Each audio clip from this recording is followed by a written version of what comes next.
Lelaki yang soleh sembahyangnya di masjid. Lelaki yang sholat di rumah itu namanya lelaki solihah, sebab dia sembahyang di rumah.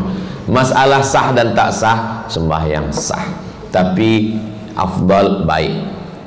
Maka kalau kita di Saudi sedang umrah, bila kita sedang belanja, beli apakah celak ke tasbih, bila dah dengar azan, itu semua dihalau. Ya, salli. Haji. Kenapa? Sebab menurut mazhab Hambali, syukran, jazakumullah khairan. Menurut mazhab Hambali wajib solat berjamaah ke masjid Hambali. Mazhab Syafi'i sunnat muakkad. Alhamdulillah saya mazhab Syafi'i.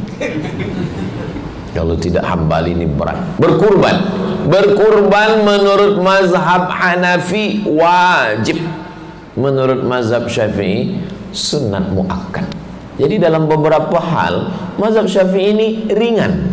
Dalam masalah sembahyang, wali nikah dalam mazhab Syafi'i mesti wali. Tapi dalam mazhab Hanafi maka perempuan boleh mewalikan dirinya. Jadi memang dalam beberapa hal boleh. Itu maka kita tak boleh pindah-pindah mazhab. Kenapa? Nanti jatuh pada perbuatan tatabbu' rukhas. Ambil yang ringan-ringannya saja. Lompat sini, namanya mazhab tupai. Nampak pokok kelapa elok, lompat sini. Awak tadi waktu sembahyang saya tengok dah salaman dengan istri, lepas tu awak sembahyang saja. Awak tak wuduk ke? Tidak batal menurut mazhab Hanafi. Kenapa kita mesti mazhab Syafi'i yang berat itu? Nah, Hanafi. Tapi bila malam awak ada sembahyang witir? Tidak. Witir dalam mazhab Hanafi wajib. Mazhab Syafi'i tak wajib. Memang dalam beberapa perkara Hanafi memang ringan, tapi dalam beberapa perkara berat. Maka yang paling elok adalah istiqamah dalam mazhab Syafi'i. Maka saya dimaklumkan first time pertama kali sampai di Brunei Darussalam, Ustaz Abdul Somad mesti sampaikan 3 di Brunei Darussalam. Dalam bidang akidah, akidahnya Imam Abul Hasan Al-Ash'ari, wujud qidam baqa, mukhalafatul lil hawadisi qiyamuhu binafsihi, wahdaniyah qudrat iradat ilmun hayat sama basar kalam. Dalam bidang fiqahnya kita memakai mazhab Syafi'i. Dalam bidang tasawufnya, tasawuf kita adalah sunni, Imam Abu Hamid Al-Ghazali, Ihya Ulumuddin. Memang begitulah yang diajarkan kami di Al-Azhar, Kahirah, Mesir. Al-Azhar itu man huwal azhari. Kata Syekh Ali Jum'ah, man huwal azhari. Siapa Azhari itu? Azhari itu akidahnya Asy'ari atau Maturidi, dan kita Asy'ari. Fiqahnya bermazhab, dan kita mazhab Syafi'i. Dan tasawufnya adalah tasawuf Imam Junaid Al-Baghdadi dan Imam Abu Hamid Al-Ghazali. Tapi tak semua pelajar-pelajar kita bila register di fakulti syariah itu selepas nama rubai, nama mesti sebutkan 4, nama ayah, nama kita, nama ayah, nama datuk, nama, kalau kat saya yang keempat ni unyang. Maka saya sebutkan 4, Abdul Somad bin Bakhtiar bin Yahya bin Ahmad Shah. Jadi 4 mazhab. Nak pilih mazhab apa? Mazhab Syafi'i. Tapi ada kawan saya satu dari Jawa Timur, dia pilih mazhab Hanafi. Saya tanya, awak kenapa ambil mazhab Hanafi? Kita ni mazhab Syafi'i. Saya di pondok pesantren dah khatam mazhab Syafi'i, kata dia. Saya nak tahu pula apa Hanafi. Oh iya pula. Apa alasan awak lain pilih Hanafi? Saya tengok Hanafi kitabnya tipis-tipis. Ada dia sekarang, nama tak boleh sebut, dia ustaz juga. Kalau dia tonton ni pasti dia senyum-senyum. Nah, jadi bagi lelaki 4, bagi makan, bagi pakaian, bagi tempat tinggal rumah, bagi pendidikan. Pernahkah kita mengajar istri kita mengaji? Hanya di sini ha. Alhamdulillahi, ra-nya tafkhim, Rabbil alamin. Ustaz Abdul Somad ni jangan hanya pandai bercakap saja. Ustaz pernahkah mengajar istri Ustaz mengaji? Saya kalau dia jadi makmum selalu ayat salah, karena dia hafal Quran. Jadi selalu kalau sembahyang saya cepat-cepat pergi ke masjid supaya saya tak jadi imam. Selalu ayat yang biasa pun hilang sebab kita rasa dia hafal, jangan-jangan salah, dia betul salah rupanya. Jadi kalau boleh nanti sebelum menikah, kalau adik-adik yang muda-muda hafazannya 5 juz, cari yang 4 juz yang di bawah kita sikit, supaya kita percaya diri jadi imam. Ini pengalaman saya lah. Untuk yang ini sebelum di-upload tolong edit supaya dia tak tonton. Kalau tidak nanti dia tahu, patut ayat engkau selalu salah, kata dia. Nah, kita mengajar ini kalau tak mampu. Saya bukan ustaz, saya bukan cikgu, macam saya nak ajar isteri saya. Kata Syekh Yusuf Al-Qardawi, itulah sebab kenapa perempuan boleh ke masjid. Salah satu alasannya kenapa perempuan boleh ke masjid, sebab lelaki tak pandai mengajar isteri, maka dia bawa isteri ke masjid supaya belajar agama. Alhamdulillah, ini saya dapat maklumat banyak perempuan yang datang solat subuh. Perempuan lebih baik sembahyang dalam rumah, lebih baik sembahyang dalam bilik, lebih baik sembahyang dalam tempat yang sempit. Betul. Tapi ada hadis satu lagi. Apa kata Nabi? La tamna'u ima Allah masajid Allah. Jangan larang perempuan datang ke masjid. Jadi kalau ada orang mengatakan Islam ini banyak ikhtilaf sebab kita tidak memakai sunnah, mari kita kembali kepada sunnah. Dalam sunnah tak ada ikhtilaf. Ini ikhtilaf dalam sunnah. Sunnah pun ada ikhtilaf. Satu hadis mengatakan solat perempuan lebih baik dalam bilik, dalam rumah. Satu hadis mengatakan jangan larang perempuan ke masjid. Ini ikhtilaf. Maka ulama menulis kitab, judul tajuknya Mukhtaliful Hadis, Ikhtilaful Hadis. Hadis itu pun ada bercanggah. Apakah hadis salah? Hadis tak salah. Ulama menjelaskan makna perempuan lebih baik solat dalam rumah, lebih baik solat dalam bilik. Maknanya kalau terjadi fitnah di Palestina sekarang, Allah menolong Palestina insyaallah. Di Palestina sekarang perempuan tak boleh solat ke masjid, sebab kalau dia solat ke masjid dia akan diganggu oleh tentera Israel laknatullah alaih. Tak boleh. Tapi di Brunei Darussalam, salam, aman, damai, maka perempuan boleh ke masjid. Ada di luar sana tentera tak ada, maka perempuan ke masjid elok. Itu maka bila kita tegak menghadap ke kiblat di Raudah, sebelah kiri itu ada 3 pintu. Babul Baqi sebab dia mengarah ke Baqi. Babu Jibril sebab malaikat Jibril selalunya masuk dari pintu itu. Babun Nisa, ada pintu perempuan. Babun Nisa itu bukan pintu yang baru. Babun Nisa dah ada semasa zaman dulu. Pada masa Umar bin Khattab, lelaki yang masuk sebab dia ikhtilat, tak boleh masuk. Saya setiap nak masuk Raudhah, masuk dari Babun Nisa. Kalau zaman Umar dah kena sebat kita ni, masuk dari pintu ini. Mungkinkah pintunya ada, orangnya tak ada? Tak mungkin. Maknanya memang ada pintu Babun Nisa. Perempuan zaman Nabi bila dia keluar dari masjid menutup dirinya bimurutihinna, sampai kami tak mengenal siapa dia. Dia memang perempuan tapi kami tak kenal nama dia siapa. Sebab apa? Menutup dirinya.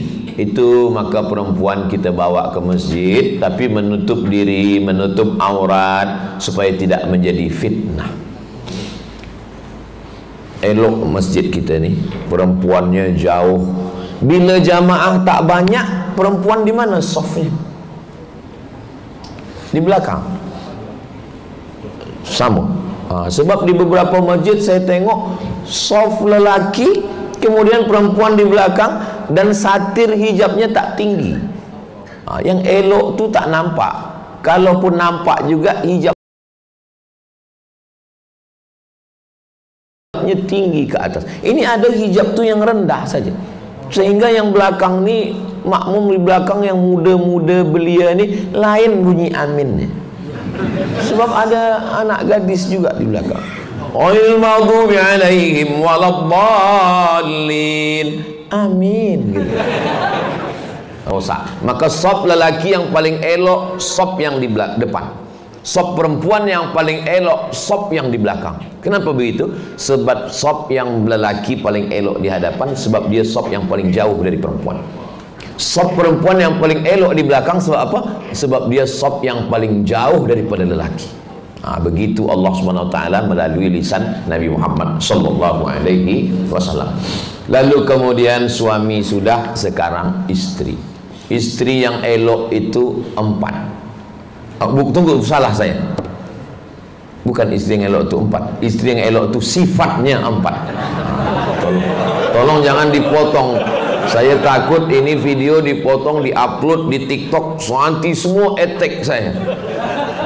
Sifatnya 4. Yang pertama, idza ra'aitaha sarratka. Kalau engkau tengok dia, hati engkau senang. Maka berusahalah perempuan menyenangkan hati suami. Perempuan berpakaian bersolek untuk suami di rumah. Sekarang perempuan bersolek untuk suami orang. Bila dia nak pergi walimah, nak pergi kenduri, nak pergi macam bidadari turun dari surga. Tapi di rumah suami pun membaca ayat kursi, Allahu la ilaha illa huwal hayyul qayyum. Padahal dalam hadis idza ra'aitaha sarratka, kalau engkau tengok dia menyenangkan hatimu. Alhamdulillah Ustaz Somad, saya senang betul menengok dia. Siapa? Istri kawan saya. Nauzubillah. Dosa di antara dosa paling besar antuzani antuzani, engkau na'udzubillah melakukan perbuatan maksiat kepada istri sahabatmu, jiranmu, na'udzubillah. Maka kita jaga ini dengan sebaiknya, karena ini ajaran Islam. Alhamu al-maut, kata Nabi. Ipar itu adalah kematian. Kenapa ipar itu kematian? Sebab na'udzubillah, kalau dengan orang lain boleh kita nikahi, tapi kalau ipar, putuslah persaudaraan kita. Maka kata Nabi, alhamu al-maut. Ini tentang bagaimana perempuan bersolek. La tabarrajna tabarrujal jahiliyatil ula. Jangan bersolek-solek jahiliyah. Biasa-biasa saja. Perempuan cantik bukan kerana lipstiknya, bukan karena make upnya, tapi kerana cahaya tahajud malamnya, kerana wuduknya. Awak ni nampaknya cantik lah, pakai make up apa? Saya ni tak ada guna make up, saya ni pakai wudu. Oh, Masya Allah. Jadi awak sangka semua ni tayamum kami ni? Semua guna wudu. Nah, idza ra'aitaha sarratka, kalau engkau tengok senang hatimu. Yang kedua, idza amartaha ata'atska, kalau engkau perintahkan dia, dia taat, patuh dan taat. Tapi ini masalah yang kedua ini. Beberapa perempuan komplain ke saya, Ustaz Abdul Somad, betulkah lelaki perempuan itu mesti taat kepada suami? Kata saya, ya, sebab Nabi mengatakan idza amartaha ata'atka. Tapi dia perintahkan saya begini, Ustaz, saya suami kamu, kamu istri saya, maka surga kamu di bawah tapak kaki saya, maka semua surat tanah dan surat kereta guna nama saya. La ta'ata li makhluqin fi ma'siyatil khaliq. Tidak ada ketaatan kepada makhluk kalau menyebabkan maksiat kepada Allah. Jadi dalam Islam, kalau dah menikah, bukan maknanya harta istri punya suami. Walakum nisfu ma taraka azwajukum illam yakul lahunna walad. Suami dapat setengah harta istri kalau tak ada anak. Fa in kana lahunna waladun falakumur rubu'. Kalau istri melahirkan anak, suami dapat 1/4. Apa maknanya? Kalau menikah, suami punya harta, istri pun punya harta. Bukan harta suami, harta istri menjadi punya suami. Apa beza duit suami dengan duit istri? Sama-sama bekerja, sama-sama di office, Apa beza gaji suami dengan istri? Bezanya di dalam duit suami ada hak istri namanya nafkah, tapi di dalam gaji istri tak ada hak suami. Saya tahu perempuan yang di sana tersenyum. Di dalam gaji suami ada hak istri namanya nafkah, tapi di dalam gaji istri kalau dia dapat 10.000, 20.000, maka itu bulat, tidak kurang sama sekali. Maka istri boleh berzakat kepada suami, tapi suami tak boleh berzakat kepada istri. Tak boleh suami berkata, istriku ini 1.000 ringgit belanja kita dan zakat saya sekali. Tak boleh. Tapi seorang istri berkata, wahai suamiku, aku tengok engkau ni masuk dalam asnaf fakir miskin. Aku bagi zakat kepada engkau. Boleh. Sebab apa? Sebab suami wajib memberi nafkah, sedangkan istri tak wajib memberi nafkah. Tidak wajib memberi nafkah, maka orang yang tidak boleh kita bagi zakat itu adalah orang yang wajib kita nafkahi. Tak boleh berzakat kepada anak, tak boleh berzakat ke istri, tak boleh berzakat ke ayah, tak boleh berzakat ke ibu. Sebab ayah ibu kalau susah, dia wajib kita nafkahi. Begitulah ajaran Islam yang rahmatan lil alamin.